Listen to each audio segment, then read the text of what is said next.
بلوچستان کے شہر خاران سے ہمارے گدروشیہ پوائنٹ کے نمائندہ محمد عیسیٰ محمد حسنی کی رپورٹ کے مطابق سینیٹر دنیش کمار پالیانی کی ہدایت پر مشیر برائے اقلیتی امور سنجے کمار پنجوانی کی جانب سے eco sound system Guru Nanak مندر کے منتظمین کے حوالے کیا گیا۔ اس سلسلے میں ہندو پنچایت نے سنجے کمار پنجوانی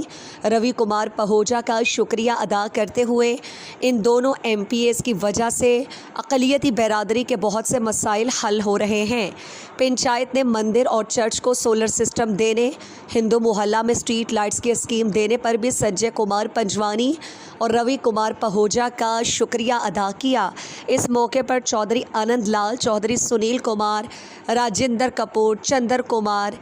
اس کے علاوہ گھیرا گھنیش کمار، بھاونا ہنس راج، گھیرا جے کمار بھاونا،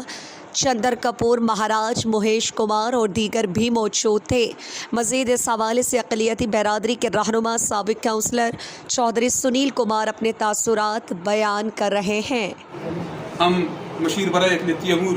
جناب سنجے کمار پنجوانی کا تہہ دل سے شکریہ ادا کرتے ہیں کہ جنہوں نے ہماری ضروریات کو محسوس کرتے ہوئے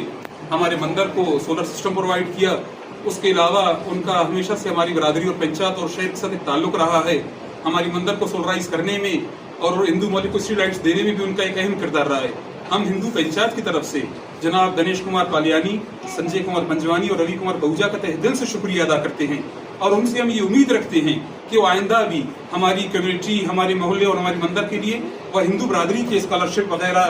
یا ترقیاتی کاموں کے لیے ہمیشہ ہمارا ساتھ دیں گے۔